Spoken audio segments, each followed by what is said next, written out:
Olá a todos e todas, sejam bem-vindos a mais um Cine Debate. Eu me chamo Alan, sou membro do Fora da Sala de Aula.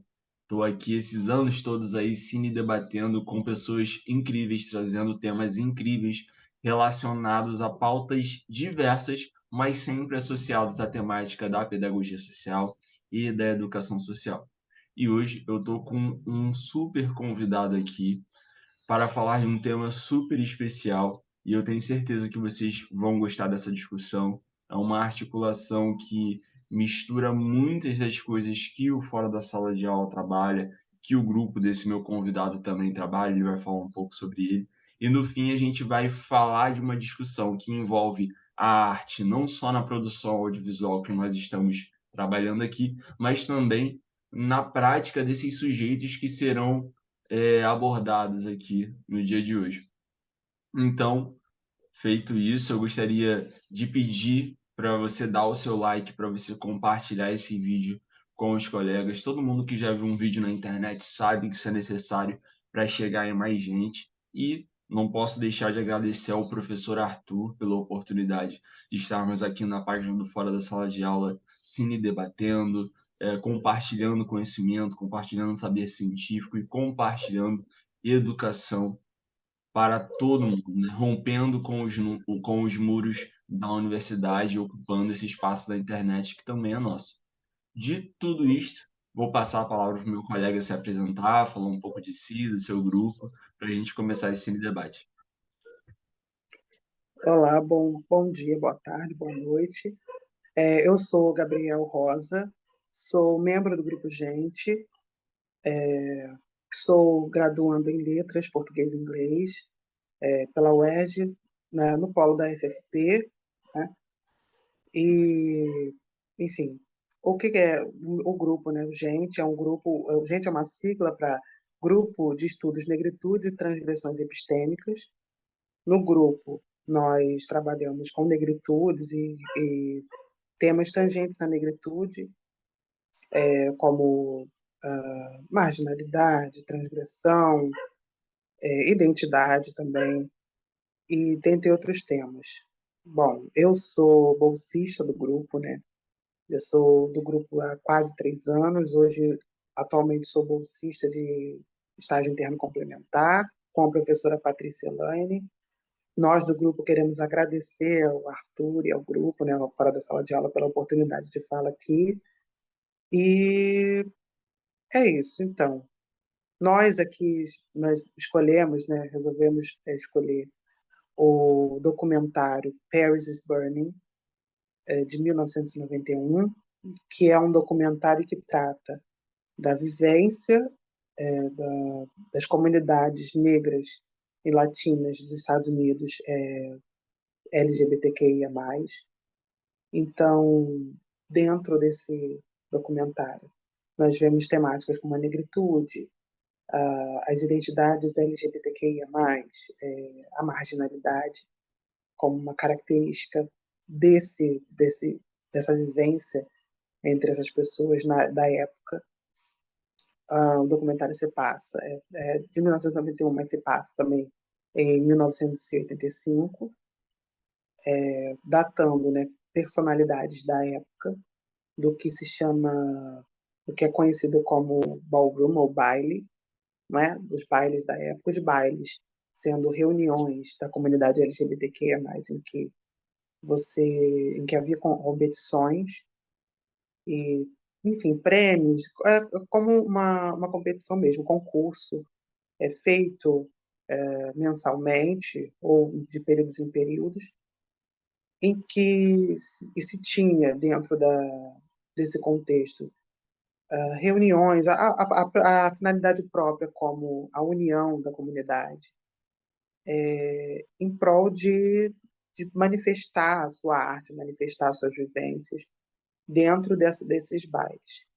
E dentro desse documentário nós vemos nomes de pessoas, várias, homens e mulheres, pertencentes à comunidade da época, como Willie Ninja, Pepper LaBeija, Kim Pendavis. São pessoas que eram responsáveis pelas casas, como comunidades particulares, né, como famílias, em que poderiam acolher pessoas que fossem rejeitadas pelas suas famílias e que estivessem inseridas na comunidade. Então, essas pessoas não ficariam desamparadas, teriam figuras, né, que seriam pais e mães, fora a parte da família, então, sendo acolhidas e não morando na rua, como era o caso de muitos também na época. E, até, enfim, até os dias de hoje, infelizmente, ocorre. Mas então, na época, a gente tinha essa ideia de comunidade, essa prática de estar, né, de ser e estar dentro de um contexto de celebração, que é um baile, então, onde não se cerceava identidades, onde todas as identidades eram acolhidas, e onde acontecia, né, onde aconteciam esses bailes, eram sempre focalizados, eram lugares que podiam ser mudados, porque até, vamos dizer, até pouquíssimo tempo, isso também é uma coisa a ser martelada. A homossexualidade e a transexualidade eram diagnosticadas como doença, tinha um cadastro internacional, né, de doença, e sempre foram, para a época, que são ainda muito estigmatizadas. Então, assim como ocorreu no Brasil, houve também muita perseguição policial, então eram lugares onde não eram fixos, né? O baile poderia ser no centro, não sei, em algum lugar no Brooklyn, e depois mudar. Lembrando uma coisa que eu não fazia aqui, o contexto é Nova York, né? Nova York é uma cidade do norte, né? Uma cidade, um estado no norte dos Estados Unidos, então vai se passando nesse contexto de repressão. Era uma comunidade muito perseguida, então os bailes não eram lugares fixos, então mudava muito. Então, durante o documentário, muda muito, às vezes, os lugares. E a pessoa que fez o documentário, a Jenny Livingston, também prezou por estar sempre focalizando lugares, não só o baile, mas sim as personalidades do baile, ou seja, as pessoas pertencentes às casas. Assim, Gabriel, quando vocês trouxeram a proposta do filme, que inclusive, pessoal, tá disponível, né, aqui, a gente vai disponibilizar o link dele, tem acesso no YouTube.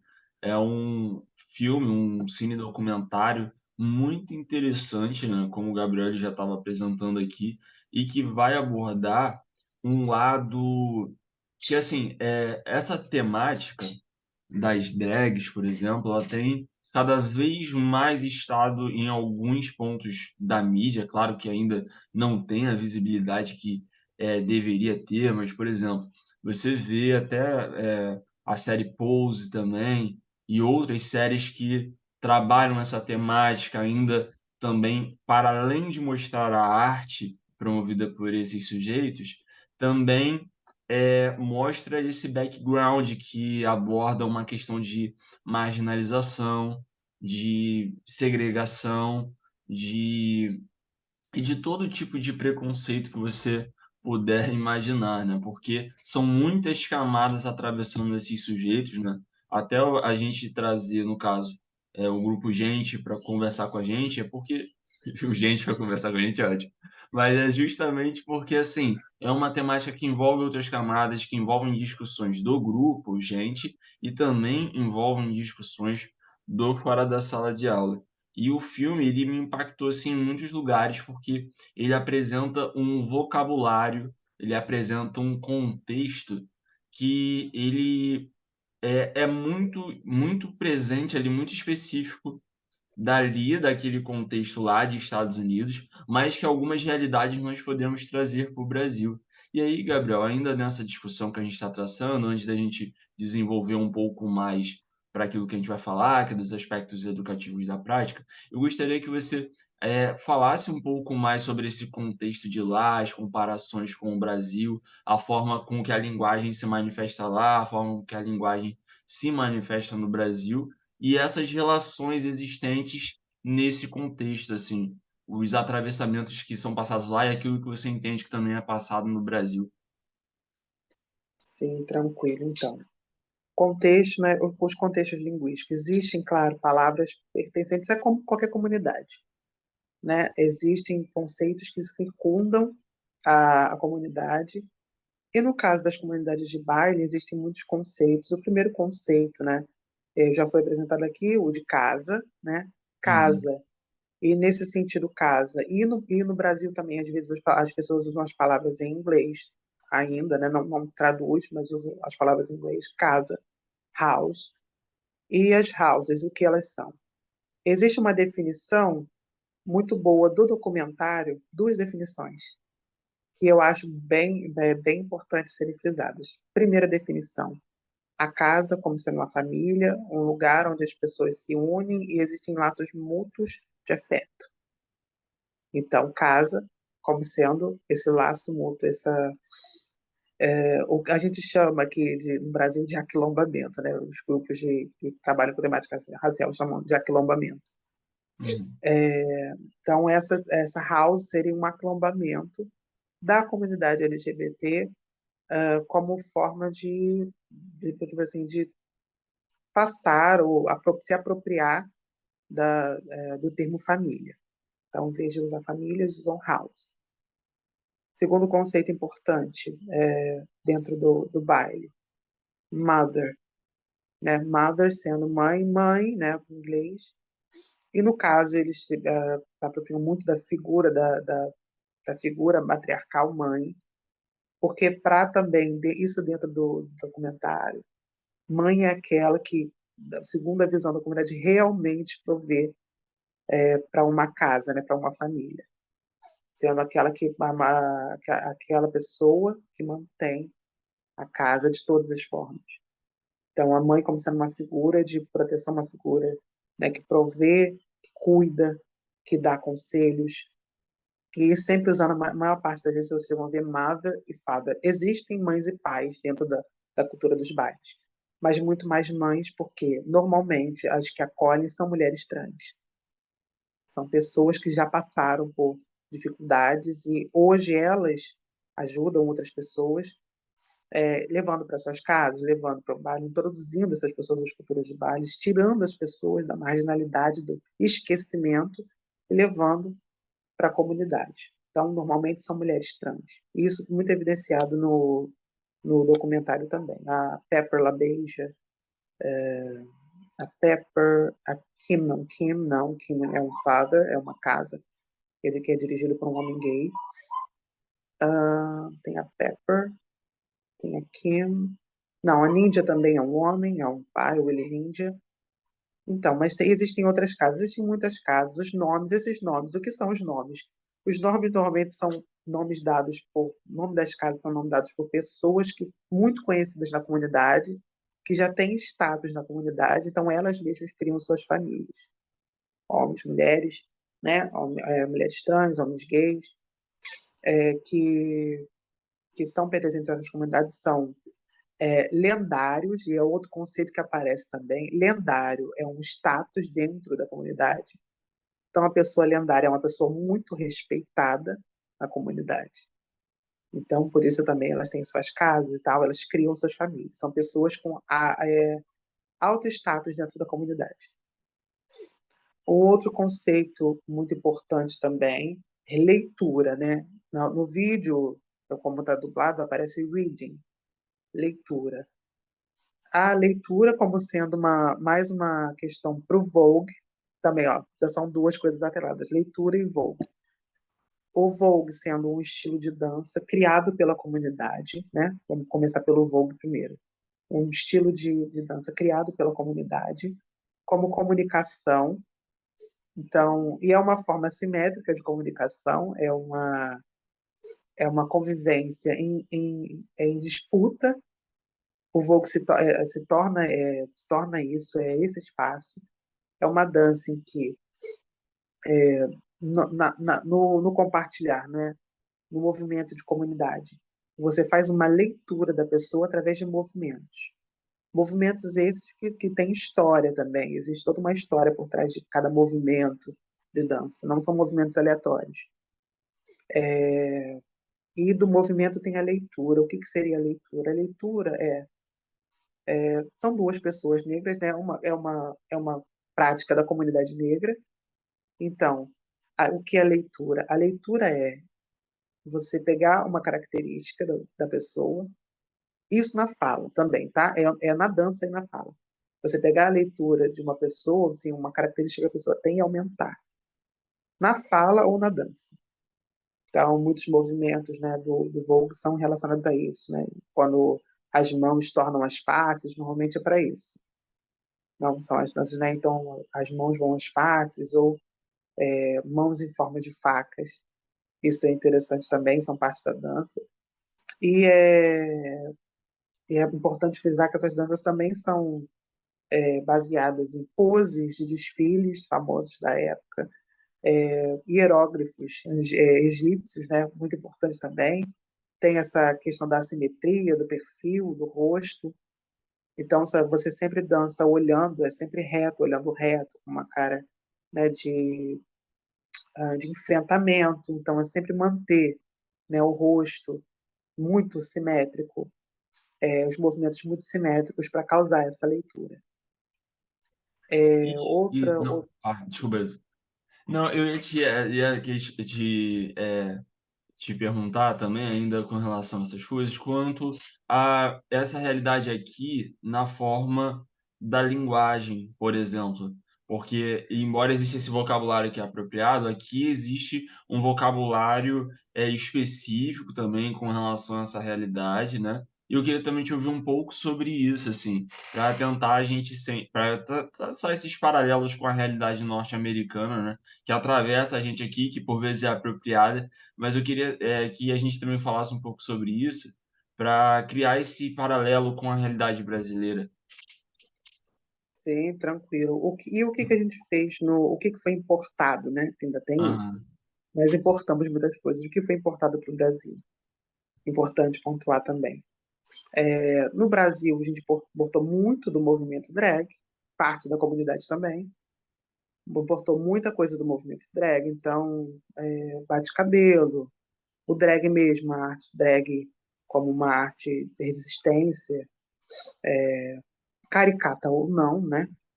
uhum, Existem diferenciais, existem drags que se aproximam da realidade, né? Realidade aqui, figuras, homens, né?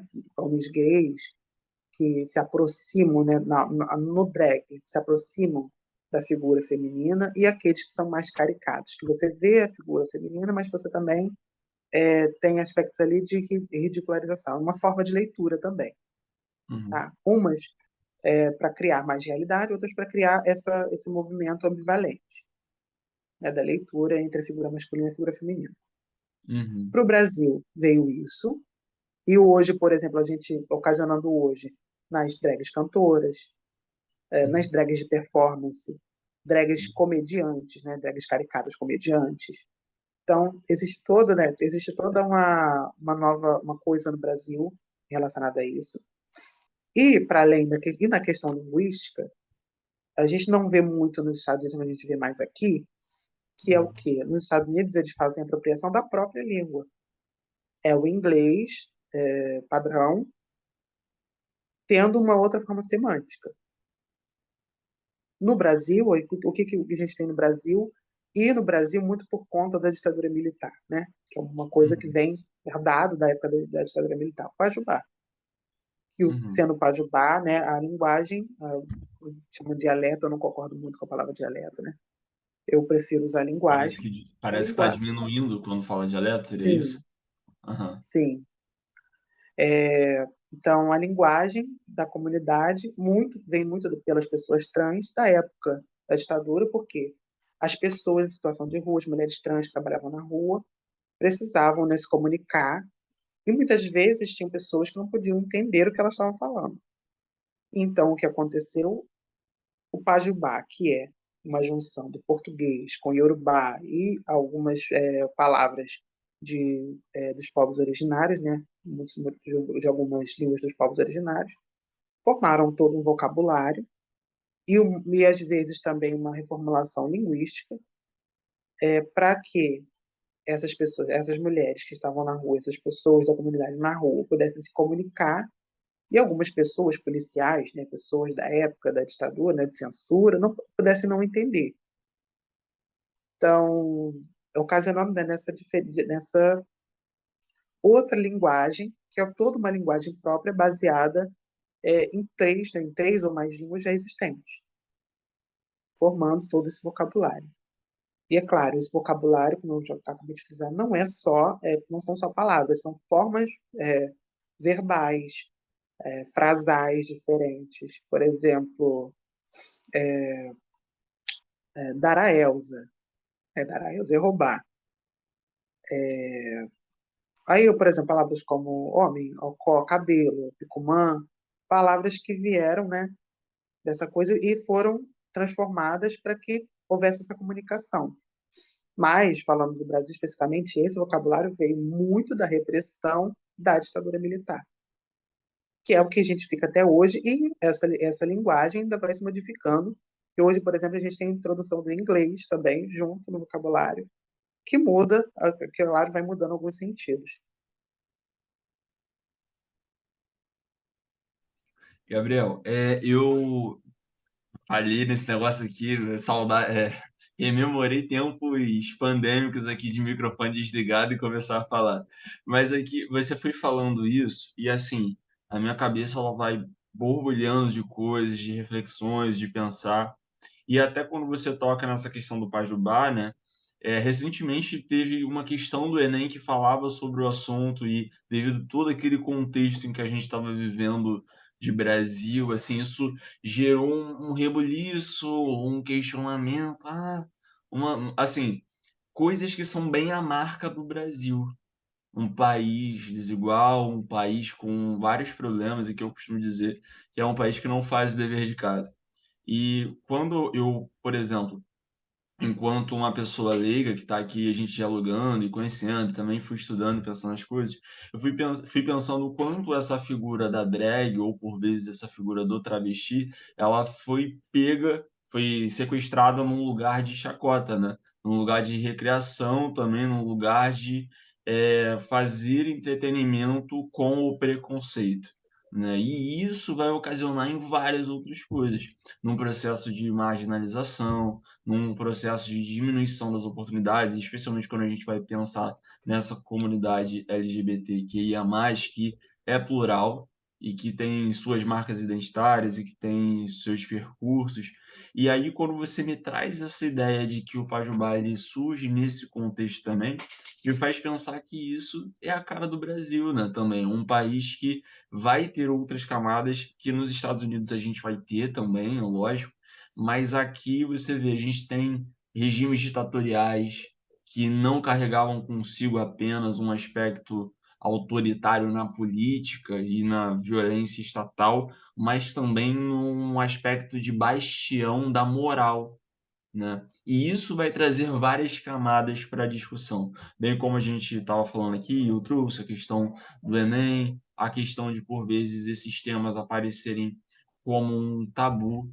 E aí, a gente nessa discussão aqui vai buscar pensar também assim, cara, nesse Brasil, que é um país com tantas camadas, e depois a gente vê um documentário desse que vai expor, para além de uma arte, de uma manifestação artística, um cenário onde esses artistas vivem, que é composto por marginalidades, e que, por vezes, esse contexto vai dar o subsídio para a criação da sua arte, né?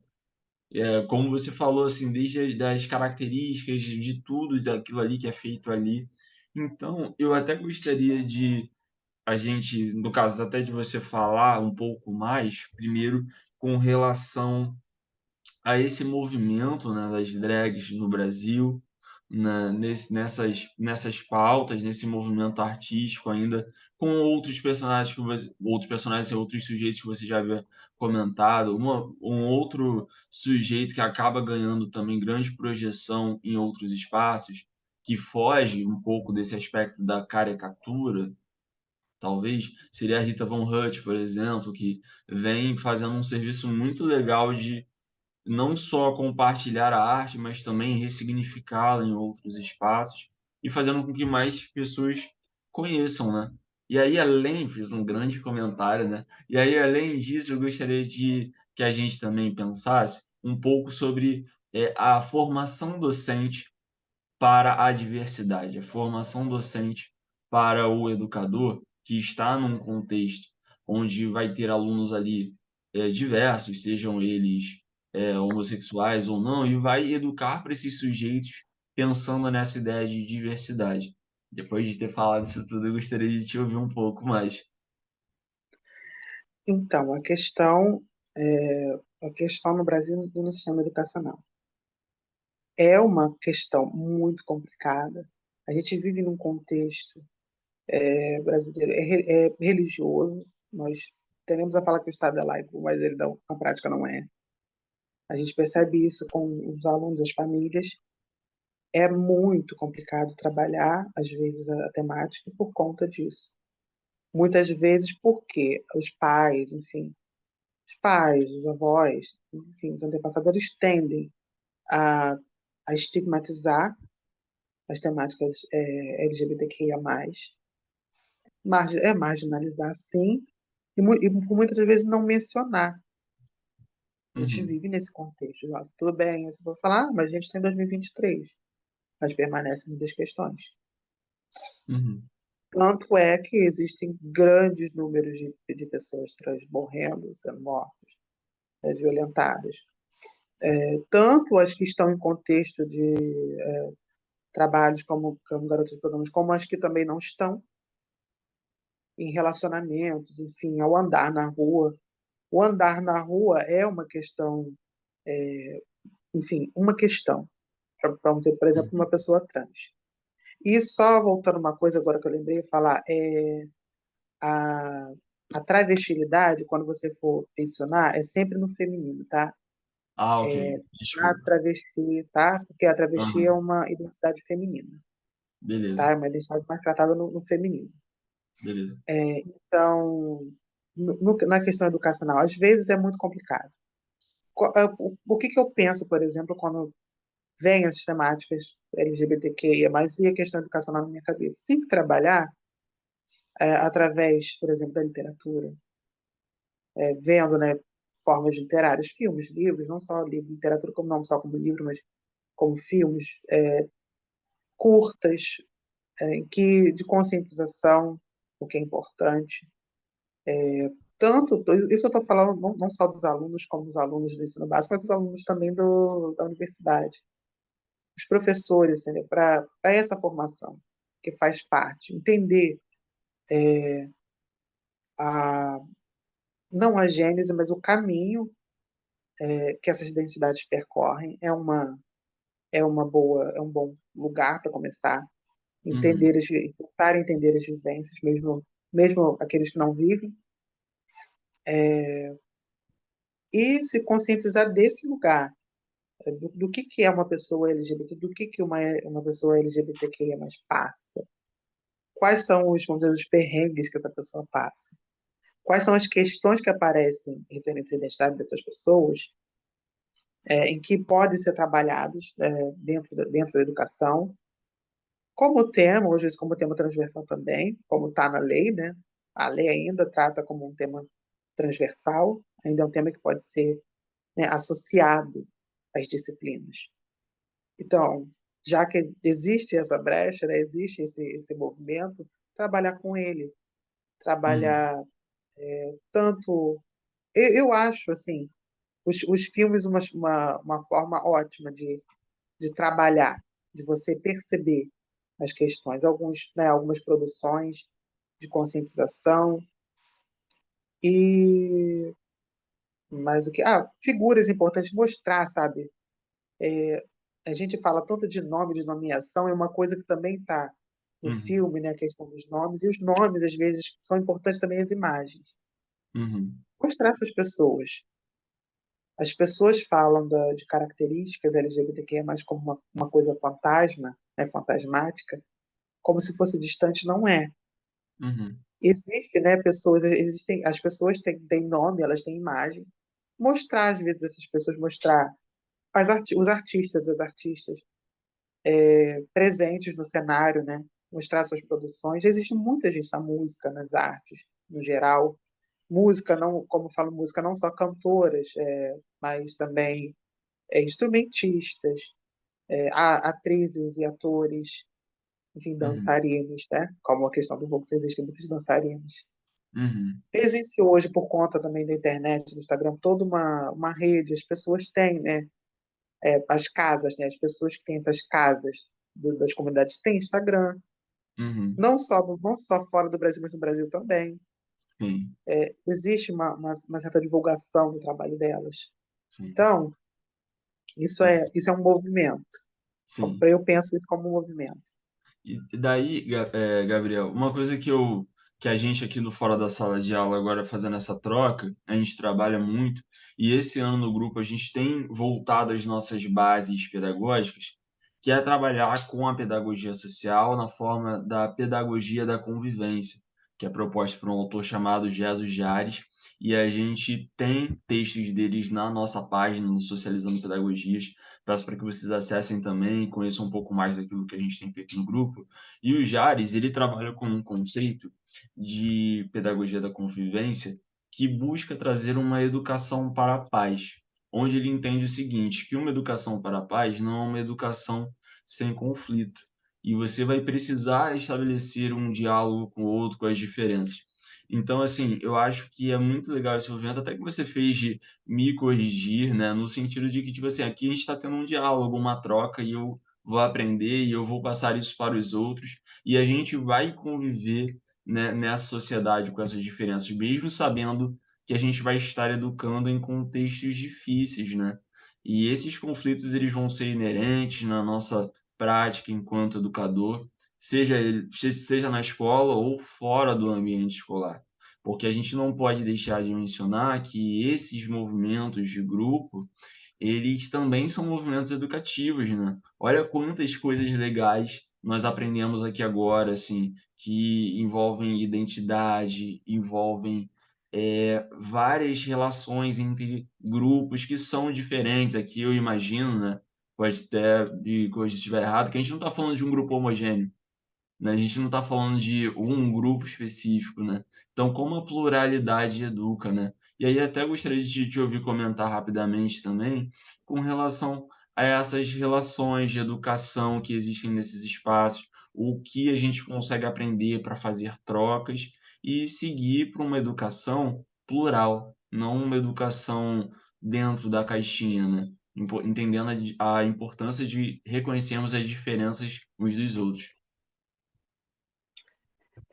Então, né, em relação à pedagogia da convivência, existe um livro, e esse livro foi para mim, durante muito tempo, um livro muito importante, ainda da Bell Hooks, né, Me Ensinando a Transgredir.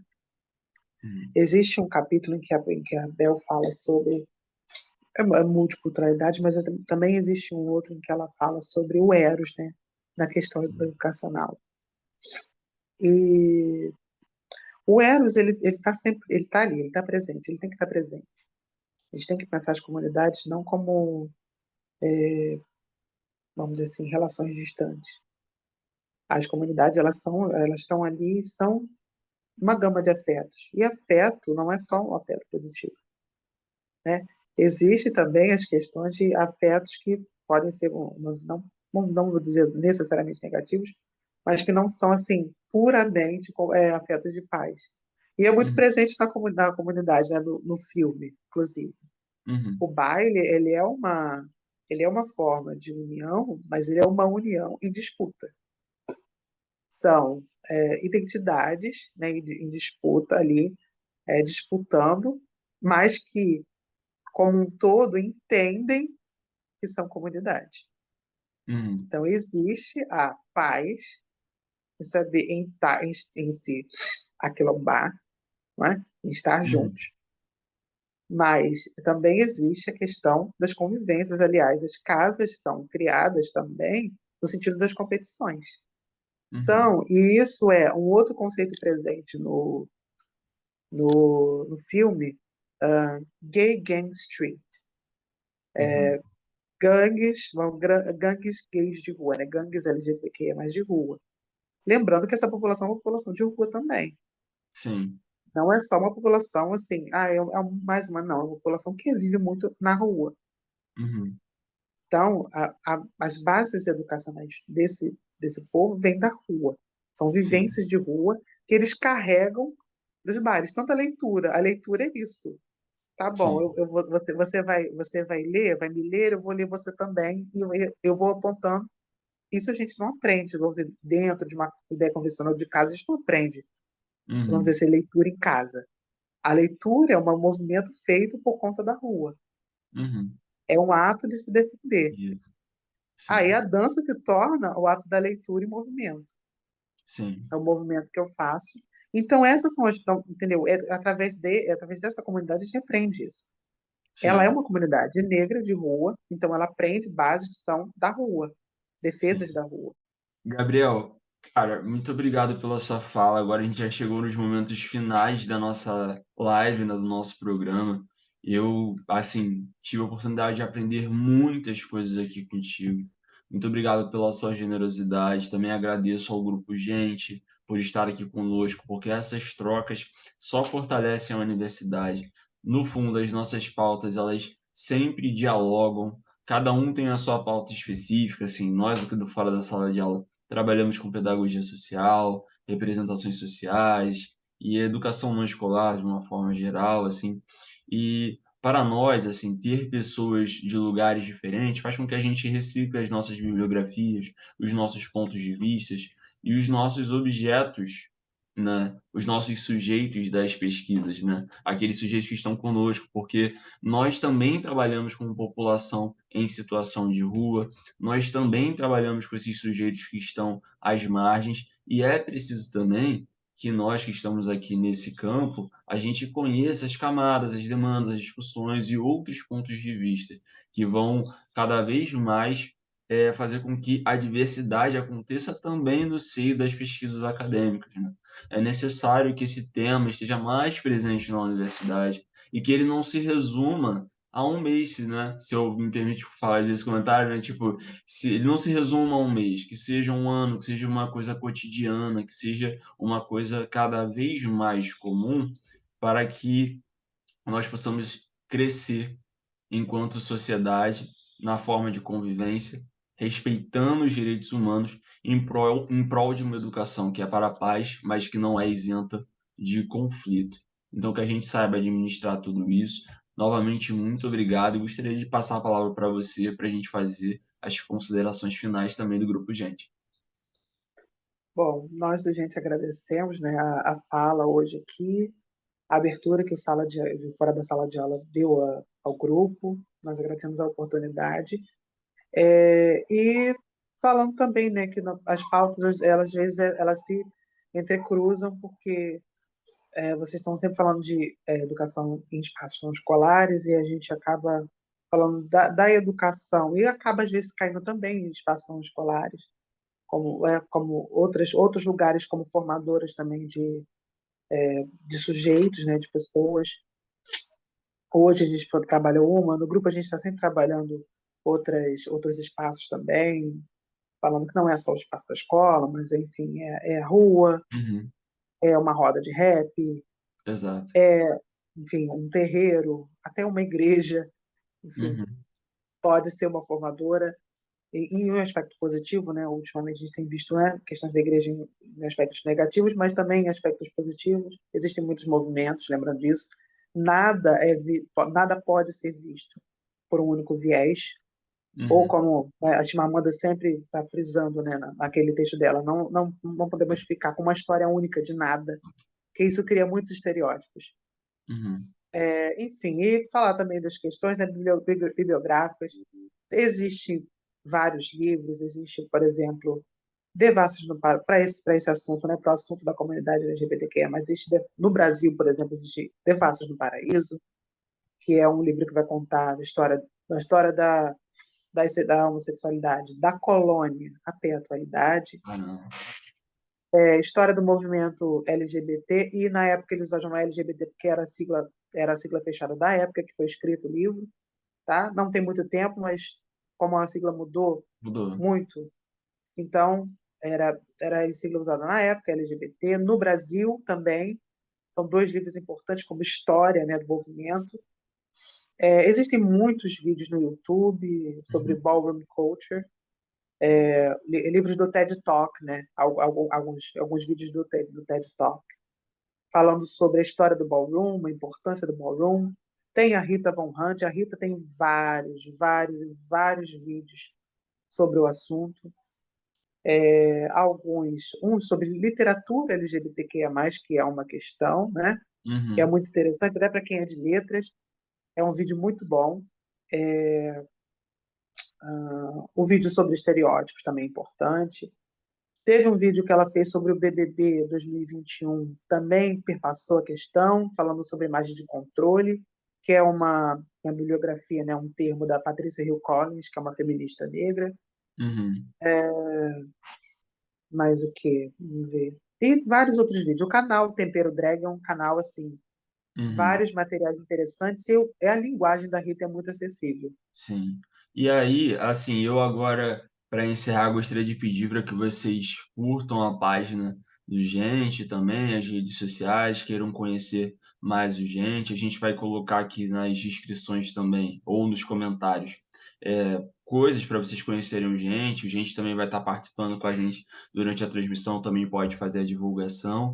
E também vou divulgar aqui o Socializando Pedagogias, que é onde vocês podem ter acesso a discussões sobre pedagogia da social, tem texto do Jares, tem texto da Isabel Batista, tem texto do professor Roberto da Silva, enfim, tem uma pluralidade de textos também falando sobre a temática que foi articulada aqui hoje.